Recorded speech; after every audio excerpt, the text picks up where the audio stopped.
ಹಾಗಲಕಾಯಿ ಪಲ್ಯ ಮಾಡೋದು ಹೇಗೆ ಅಂತ ಇವಾಗ ತೋರಿಸ್ತೀನಿ. ಮೊದಲಿಗೆ ಈಗ ಹಾಗಲಕಾಯಿನ ತೊಳೆದ್ಬಿಟ್ಟು ಇಟ್ಕೊಂಡಿದ್ದೀನಿ. ಟೊಮೊಟೊ ಹಣ್ಣು, ಈರುಳ್ಳಿ, ತೆಂಗಿನಕಾಯಿ, ಮೆಣಸಿನ್ಕಾಯಿ, ಕರಿಬೇವಿನ ಸೊಪ್ಪು ಎಲ್ಲ ಮೊದಲೇ ರೆಡಿ ಮಾಡ್ಕೊಳ್ಳಿ. ರೆಡಿ ಮಾಡಿಕೊಂಡು ಈಗ ಹಾಗಲಕಾಯಿನ ಈ ಥರ ಕುಯ್ದುಬಿಟ್ಟು ಒಳಗಿರೋ ಬೀಜ ಎಲ್ಲನೂ ಮೊದಲು ಫಸ್ಟು ತೊಳೆದ್ಬಿಡಿ. ಮೇಲೆ ಈ ಥರ ಕುಯ್ದುಬಿಟ್ಟು ಫಸ್ಟು ಈ ಬೀಜಗಳನ್ನೆಲ್ಲ ಈ ಥರ ತೆಗೆದಾಕ್ಬಿಡ್ಬೇಕು. ಇದನ್ನು ಬೀಜನ ಯೂಸ್ ಮಾಡಬಾರ್ದು.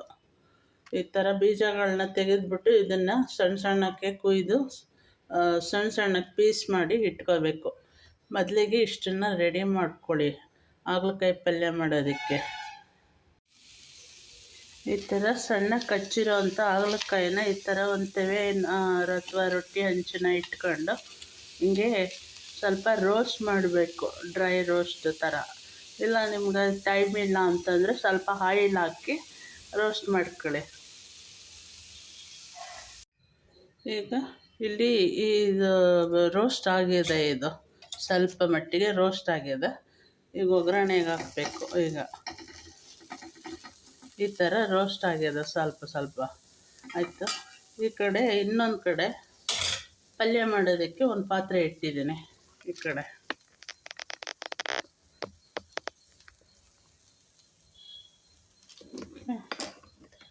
ಈ ಪಾತ್ರೆಗೆ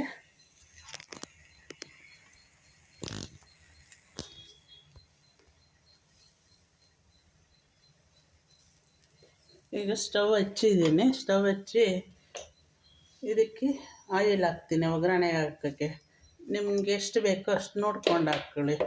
ನಾನು ಇವಾಗ 1 ಸ್ಪೂನಷ್ಟು ಹಾಕಿದ್ದೀನಿ. ಇಲ್ಲಿ ಜಾಸ್ತಿ ಹಾಕಿಲ್ಲ, ನೀವು ನೋಡ್ಕೊಂಡು ಹಾಕ್ಕೊಳ್ಳಿ ನಿಮ್ಗೆ ಎಷ್ಟು ಬೇಕು ಅಂತೇಳಿ.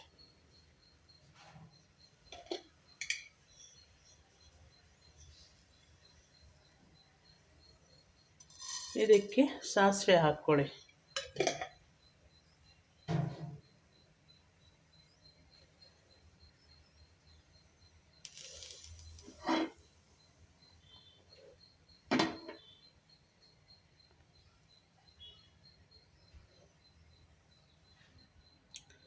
ನಾನೀಗ ಇದಕ್ಕೆ ಟೊಮೊಟೊ, ಈರುಳ್ಳಿ, ಮೆಣಸಿನ್ಕಾಯಿ ಎಲ್ಲ ಹಚ್ಚಿಟ್ಟಿದ್ದೀನಿ. ಈಗ ಒಗ್ಗರಣೆಗೆ ಹಾಕ್ತಾಯಿದ್ದೀನಿ. ಈಗ ಹಸಿಮೆಣಸಿನ್ಕಾಯಿ ಹಾಕ್ತೀನಿ ಮತ್ತು ಕರಿಬೇವಿನ ಸೊಪ್ಪು ಹಾಕ್ತೀನಿ. ಇದೇ ಮೂಮೆಂಟಲ್ಲಿ ಈರುಳ್ಳಿನೂ ಹಾಕ್ತೀನಿ.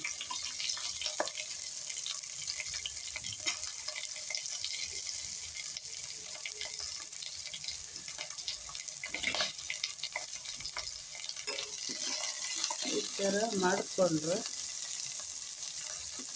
ಇದು ಎಷ್ಟು ಪ್ರಮಾಣ ಹಾಕಬೇಕು ಆ ಥರ ಏನಿಲ್ಲ. ಒಂದು ಹೆಚ್ಚು ಕಮ್ಮಿ ಆದರೂ ನಡೆಯುತ್ತೆ. ಹಾಗಲಕಾಯಿ ಕೈ ಇರೋದ್ರಿಂದ ಸ್ವಲ್ಪ ಈರುಳ್ಳಿ ಜಾಸ್ತಿ ಆದರೂ ನಡೆಯುತ್ತೆ. ಜಾಸ್ತಿ ಅಂದರೆ ತುಂಬ ಜಾಸ್ತಿ ಅಲ್ಲ. ದಪ್ಪದಾದರೆ 2 ಹಾಕ್ಕೊಳ್ಳಿ, ಸಣ್ಣದಾದರೆ 3 ಹಾಕ್ಕೊಳ್ಳಿ.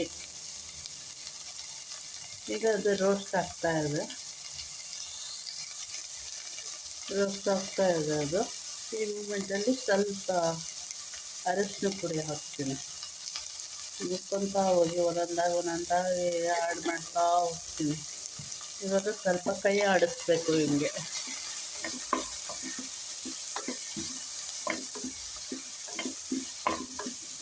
ಇದಕ್ಕೇನು ತುಂಬ ರೋಸ್ಟ್ ಆಗಬೇಕು ಅಂತ ಆ ಥರ ಏನಿಲ್ಲ.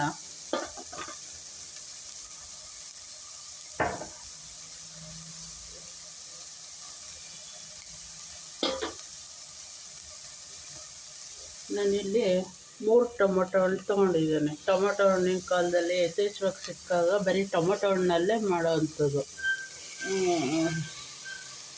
ಇದಕ್ಕೆ ಹುಣಸೆಹಣ್ಣು ಹಾಕಿಲ್ಲ. ಬೇಕು ಅಂದವರು ಒಂದು ಟೊಮೊಟೊ ಹಣ್ಣು ಕಮ್ಮಿ ಮಾಡಿ ಸ್ವಲ್ಪ ಹುಣಸೆಹಣ್ಣು ಹಾಕ್ಕೋಬೋದು. ಹುಣಸೆಹಣ್ಣು ಬೇಕು ಅನ್ನೋರು. ಹೇರಳವಾಗಿ ಟೊಮೊಟೊ ಸಿಗ್ತಾ ಇದ್ದಾಗ ಕಮ್ಮಿ ಬೆಲೆಗೆ ಟೊಮೊಟೊ ಹಾಕ್ಬಿಡೋದು. ಜಾಸ್ತಿ ಬೆಲೆ ಇದ್ದಾಗ ಸ್ವಲ್ಪ ಟೊಮೊಟೊ ಹಣ್ಣು ಹಾಕಿ ಸ್ವಲ್ಪ ಹುಣಸೆ ಹಣ್ಣು ಹಾಕೋದು ಅಂತ. ಹೇರಳವಾಗಿ ಯಾವುದಿದೆ ಅದನ್ನು ಯಥೇಚ್ಛವಾಗಿ ಬಳಸಿ ಅಂತ ಹೇಳ್ತಾರಲ್ಲ, ಅದಕ್ಕೋಸ್ಕರ ಹಿಂಗೆ ಸ್ವಲ್ಪ ಟೊಮೊಟೊ ಹಣ್ಣು ಜಾಸ್ತಿ ಹಾಕಿದ್ರೆ ಆಗ ಅದು ಹಾಗಲಕಾಯಿ ಕಹಿ ಬರೋಲ್ಲ. ಈಗ ಅದು ಸ್ವಲ್ಪ ರೋಸ್ಟ್ ಆಗಬೇಕು. ಈ ಥರ ರೋಸ್ಟ್ ಆಗಿದೆ.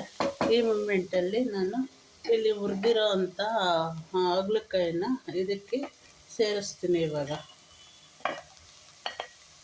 ಹುರಿದ್ರೆ ಕಹಿ ಇರಲ್ಲ, ಚೆನ್ನಾಗಿ ಹುರ್ಕೊಂಡ್ರೆ. ಬಿ ಪಿ ಪೇಷಂಟ್ಗಳು, ಶುಗರ್ ಪೇಷಂಟ್ಗಳಿಗೆ ತುಂಬ ಒಳ್ಳೆಯದು ಆರೋಗ್ಯಕ್ಕೆ, ಬಾಡಿಗೆ ಅವಾಗವಾಗ ಕಹಿ ಬೀಳ್ತಾ ಇರಬೇಕು. ಇವಾಗ ನಾವು ಚೆನ್ನಾಗಿ ಹುರಿದಿರೋದ್ರಿಂದ ಇದು ಕಹಿ ಇರಲ್ಲ, ಎಲ್ಲರೂ ತಿನ್ಬೋದು.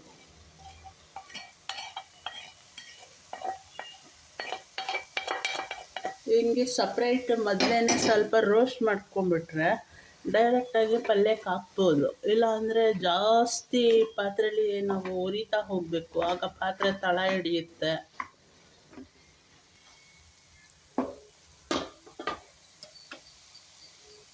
ಈಗ ಅದೊಂದು ಸ್ವಲ್ಪ ಟೈಮು ಬೇಯಬೇಕದು, ಬೇಯ್ತಾ ಇರಲಿ. ಈ ಮೂಮೆಂಟಲ್ಲಿ ಸ್ವಲ್ಪ ಉಪ್ಪನ್ನು ಸೇರಿಸ್ತೇನೆ. ಉಪ್ಪು ನಿಮ್ಗೆ ಎಷ್ಟು ಬೇಕು ನೋಡ್ಕೊಂಡು ಹಾಕ್ಕೊಳ್ಳಿ. ಒಂದು ಅರ್ಧ kg ಹಾಗಲಕಾಯಿ ಇದೆ ಅಂತಂದರೆ ಇಷ್ಟು ಉಪ್ಪು ಬೇಕಾಗತ್ತೆ, ಇಷ್ಟು ಹಾಕ್ಕೊಳ್ಳಿ. ಜಾಸ್ತಿ ಉಪ್ಪು ಮಾಡ್ಕೊಳಕ್ಕೆ ಹೋಗಬೇಡಿ, ಬೇಕಿದ್ರೆ ಇನ್ನೊಂದು ಸಾರಿ ನೋಡಿಕೊಂಡು ಉಪ್ಪು ಹಾಕ್ಕೊಳ್ಳಿ. ಇವಾಗ ಅದು ಸ್ವಲ್ಪ ರೋಸ್ಟ್ ಆಗಿದೆ. ಒಗ್ಗರಣೆಯಲ್ಲೂ ಕೂಡ ಹಾಗಲಕಾಯಿ ಸ್ವಲ್ಪ ರೋಸ್ಟ್ ಆಗಿದೆ. ಈ ಮೂಮೆಂಟಲ್ಲಿ ನೀವು ಸಾಂಬಾರು ಮಾಡಬೇಕಾದ್ರೆ ಸಾಂಬಾರು ಖಾರದ ಪುಡಿ ಇರುತ್ತಲ್ಲ, ಆ ಖಾರದ ಪುಡಿನ ಒಂದು ಸ್ವಲ್ಪ ನೋಡಿಕೊಂಡೆ ಒಂದು ಸ್ವಲ್ಪ ಪ್ರಮಾಣದಲ್ಲಿ ಹಾಕ್ಕೊಳ್ಳಿ. ಒಂದು ಸ್ಪೂನ್ ಹಾಕ್ಕೊಳ್ಳಿ, ಒಂದು ಚಿಕ್ಕ ಸ್ಪೂನಲ್ಲೇ, ಅಥವಾ ಒಂದು ಟೇಬಲ್ ಸ್ಪೂನ್ ಕಮ್ಮಿ ಮಾಡಿ ಹಾಕ್ಕೊಳ್ಳಿ. ಒಂದು ಅರ್ಧ ಟೇಬಲ್ ಸ್ಪೂನ್ ಅಷ್ಟು ಖಾರದ ಪುಡಿ ಹಾಕ್ಕೊಳ್ಳಿ. ಈ ಮೂಮೆಂಟಲ್ಲಿ ಹಿಂಗೆ ಒಂದು ಸಾರಿ ಇನ್ನೊಂದು ಸಾರಿ ಎಲ್ಲನೂ ಮಿಕ್ಸ್ ಮಾಡಿಬಿಟ್ಟು ಅದು ಬೇಯೋದಕ್ಕೆ ಸ್ವಲ್ಪ ನೀರು ಬೇಕಿರುತ್ತೆ. ನೀರನ್ನ ಎಷ್ಟು ಬೇಕಾಗುತ್ತೆ ನೋಡಿಕೊಂಡು ನೀರನ್ನು ಸೇರಿಸ್ಕೊಳ್ಳಿ. ಜಾಸ್ತಿ ನೀರು ಹಾಕಕ್ಕೆ ಹೋಗ್ಬೇಡಿ, ಸಾಂಬಾರು ಆದಂಗೆ ಆಗ್ಬಿಡುತ್ತೆ.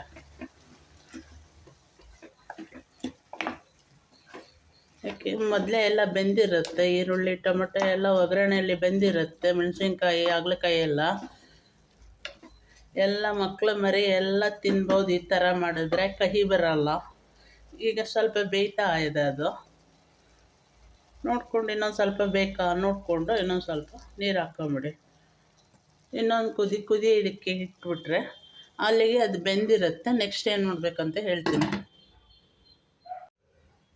ಈಗ ಹಾಗಲಕಾಯಿ ಪಲ್ಯ ಈ ಥರ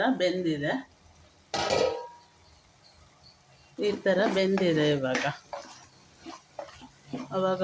ಅವಾಗವಾಗ ತಿರುಕೋತಾ ಇರಬೇಕು, ಕೈ ಆಡಿಸ್ತಾ ಇರಬೇಕು, ಇಲ್ಲದಿದ್ರೆ ಅಂಟು ಹಿಡಿದು ಬಿಡುತ್ತೆ. ಇವಾಗ ನಾನು ಇಲ್ಲಿ ಕಾಯಿ ತುರಿದು ಇಟ್ಕೊಂಡಿದ್ದೀನಿ. ಇಲ್ಲಿ ಕೊತ್ತಂಬರಿ ಸೊಪ್ಪು ಇಟ್ಕೊಂಡಿದ್ದೀನಿ. ಕೊತ್ತಂಬರಿ ಸೊಪ್ಪು ಮತ್ತು ಕಾಯಿ ತುರಿ ಎಲ್ಲನೂ ಇವಾಗ ಹಾಕ್ತೀನಿ. ಕಾಯಿ ತುರಿ ನಿಮ್ಗೆ ಎಷ್ಟು ಪ್ರಮಾಣದಲ್ಲಿ ಬೇಕು ನೋಡಿಕೊಂಡು ಹಾಕ್ಕೊಳ್ಳಿ. ತುಂಬ ಕಾಯಿ ತುರಿ ಆದ್ರೂ ಚೆನ್ನಾಗಿರಲ್ಲ, ಒಂದು ಲೆವೆಲ್ಗೆ ಹಾಕ್ಕೊಳ್ಳಿ ನೋಡಿಕೊಂಡು.